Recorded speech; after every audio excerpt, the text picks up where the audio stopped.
اب ہم 1908 کا یونٹ نمبر 2 پڑھتے ہیں۔ اخوان المسلمین کی قیادت کا آغاز کب ہوا؟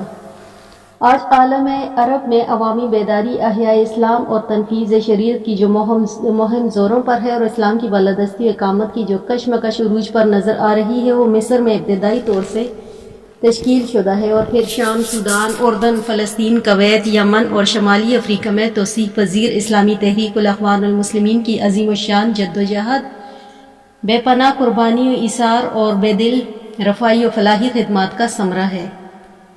یہ تحریک مارچ 1928 میں مصر کے قصب اسماعیلیہ میں شیخ حسن البنا نے 1904 سے 1949 کے ولولہ انگیز قیادت میں قائم کی اور دیکھتے ہی دیکھتے مصری نوجوانوں کے دلوں کی دھڑکن بن گئی۔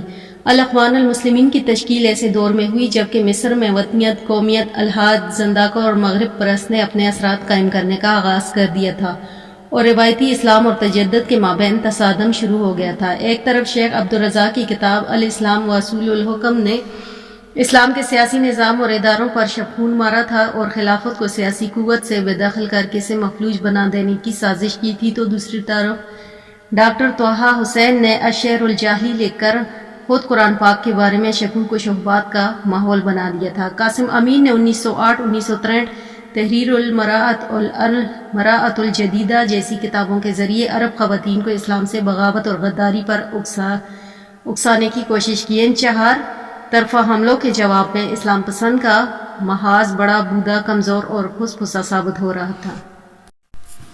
پھر اس کے بعد اس تحریک کے قائدین کا مختصر تعارف کرتے ہیں۔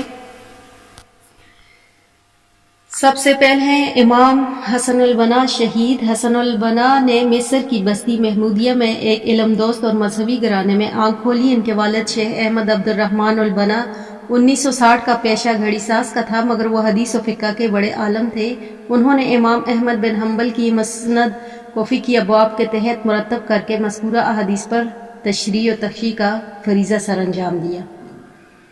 حسن البنا نے قاہرہ کے دارالعلوم میں داخلہ لیا، جہاں سے انہوں نے 1927 میں گریجویشن کا سرٹیفکیٹ حاصل کیا۔ فراغت کے بعد وزارت تعلیم نے آپ کو اسماعیلیہ کے مدرسہ امیریہ میں مدرس مقرر کیا۔ 1933 میں وہ قاہرہ منتقل کیے گئے تو اخوان کا صدر دفتر بھی وہیں پہنچ گیا۔ 1946 میں وہ سرکاری ملازمت سے مستعفی ہو کر اخوان کی توسیع و استحکام کے لیے یکسو ہو گئے۔ حسن البنا تجدید و اصلاح کے داعی تھے۔ وہ اسلامی تہذیب کی بالاتری پر یقین و محکم رکھتے اور اسلامی شریعت کو معاشرے میں نافذ دیکھنا چاہتے تھے۔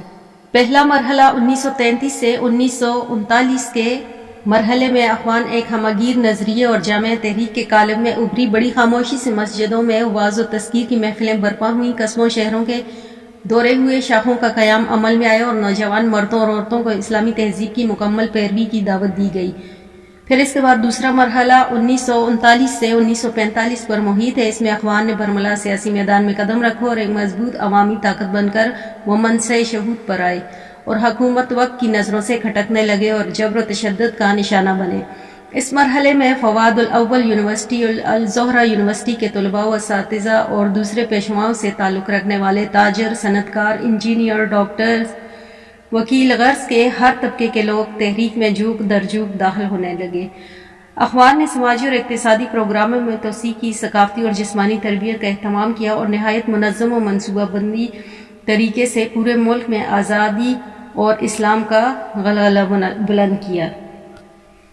انگریزوں نے اخوان کے بڑھتے ہوئے اثرات پر بندش لگانے کا فیصلہ کیا اور حسین سری پاشا کی حکومت پر دباؤ ڈالا۔ نتیجے کے طور پر اخوان کے آرگن ہفتہ وار التعارف الشعاع اور ماہنامہ المنار پر پابندی لگا دی گئی، ان کا پریس مقفل کر دیا گیا اور ابن حسن البنا کو قاہرہ سے کنا اور ان کے نائب احمد عسکری کو دمیاط بھیج دیا گیا۔ پھر مصری پارلیمنٹ کے احتجاج پر انہیں واپس آنے کی اجازت مل گئی، مگر امام کو اور اخون کے جنرل سیکرٹری کو گرفتار کر لیا گیا۔ اخوانی حلقوں کے شدید احتجاج کو دیکھتے ہوئے حکومت نے انہیں جلد ہی رہا کر دیا۔ امام حسن البنا کی قیادت میں اخوان کا تیسرا مرحلہ 1945 سے 1948 پر مشتمل ہے، جس میں تحریک اپنے پورے عروج پر پہنچی اور مصر سے باہر عرب میں اپنی شاخیں قائم کی۔ 5 مئی 1948 کو الاخوان المسلمین کے نام سے پہلی بار تحریک نے ایک روزنامہ بھی جاری کیا، جس نے استعماری حلقوں میں تہلکہ برپا کر دیا۔ اس مرحلے میں افغان نے معاشی کمپنیوں کا جال پورے ملک میں پھیلا دیا، انگریزوں کے مکمل انخلا کا مطالبہ ہوا اور ان سے براہ راست تصادم ہوا۔ 15 مئی 1948 کو عرب لیگ کے زیر اہتمام فلسطین میں عرب فوجیں اتریں اور یہودیوں کے خلاف جہاد شروع کیا۔ افغانی رضاکاروں نے اس جنگ میں شجاعت و بہادری اور فداکاری کی وہ روشن مثالیں قائم کی کہ امریکہ و برطانیہ کا یہود پریس بلبلا اٹھا۔ وزیر اعظم نکراشی پاشا نے اپنے غیر ملکی آقاؤں کے دباؤ میں 8 دسمبر 1948 کو مارشل لا آرڈیننس نمبر 63 کے ذریعے افغان کو خلاف قانون قرار دے دیا اور پورے ملک میں داروگیر اور جبر و تشدد کا بازار گرم رہا۔ وہ خود ایک نوجوان کی گولی کا نشانہ بن گئے۔ نئے وزیر اعظم عبدالہادی پاشا کے دور میں افغان کے ہزاروں کارکنان گرفتار کر لیے اور امام حسن البنا کو 12 فروری 1949 کو خفیہ پولیس نے شبان المسلمین کے دفتر کے سامنے سر بازار شہید کر دیا۔ پھر دوسرے نمبر پر آ جاتے ہیں شیخ حسن بن اسماعیل الحزبی۔ امام حسن البنا کی شہادت کے ساتھ افغان کے ہزاروں کارکن 1.5 سال تک قید بند کی سختیاں اٹھاتے رہے۔ اس کے بعد 1951 میں وہ پارٹی برسر اقتدار آئی تو انہوں نے رہائی نصیب پائی۔ چنانچہ 17 اکتوبر 1951 کو افغان نے شیخ حسن بن اسماعیل الحزبی کو اپنا دوسرا مرشد عام منتخب کیا۔ شیخ حزبی عربی و اسلامی علوم کے ساتھ جدید تعلیم کے رمز سے آشنا اور ماہر تھے۔ انہوں نے 1915 میں مصر کالج سے قانون کی ڈگری حاصل کی تھی۔ مارچ 1924 تک وہ وکالت بھی کر چکے تھے۔ اس کے بعد انہوں نے 27 سال تک جج کے فرائض بھی سر انجام دیے۔ وہ عدالت عالیہ کے قانونی مشیر بھی رہے۔ انہوں نے شیخ حسن البنا کی شہادت کے بعد اخوان کا سربراہ بنا دیا گیا تو ان کی عمر 60 سال کی تھی۔ شیخ حزبی نے قیادت کے ذمہ داری سنبھالنے کے بعد شاہ فاروق اور جمال عبد الناصر کے دور میں کوشش کی کہ وہ اخوان تمام قوانین و ضوابط کی پوری طرح پابندی کریں اور حکومت سے کوئی تصادم مول نہ لیں۔ فروری 1950 سے حکومت 1951 تک وقت پارٹی نے مصطفیٰ کمال پاشا کی وزارت عظمیٰ میں ملک کی باغ دوڑ سنبھالی۔ اس عرصے میں اس نے برطانیہ سے 1936 میں کیے گئے اس معاہدے کی تنسیخ کا اعلان کیا جس کی روح سے مصر برطانیہ کی فوج چھاونی بنا ہوا تھا اور سوئس پر برطانیہ اور فرانس سے مشترکہ اجارہ داری قائم کر رکھی تھی۔ اخوان نے اس اعلان کا زبردست خیر مقدم کیا اور اس گوریلا فوج میں شامل ہو گئے جس نے سوئس کے علاقے میں آزادی کی جنگ لڑی تھی۔ اخوان اور مصری حکومت کے درمیان یہ تعاون اچھے اثرات پر منتج ہوا اور طرفین کے درمیان شکوک و شبہات کے بادل کم ہوئے۔ 23 جولائی 1952 کو مصر میں شاہ فاروق کا تختہ الٹ گیا اور افسروں کو خفیہ فوجی تنظیم نے جو آزاد افسروں کی سوسائٹی کہلاتی تھی انقلاب برپا کر دیا اور بادشاہت کو ختم کر کے مصر کو جمہوریہ قرار دیا۔ 7 ستمبر کو نئے کمانڈر ان چیف جنرل نجیب وزیر اعظم مقرر ہوئے جنہیں جمال عبد الناصر نے 18 اپریل 1954 کو برطرف کر کے خود وزارت عظمیٰ کا عہدہ سنبھال لیا اور انہیں صدر مملکت بنا دیا۔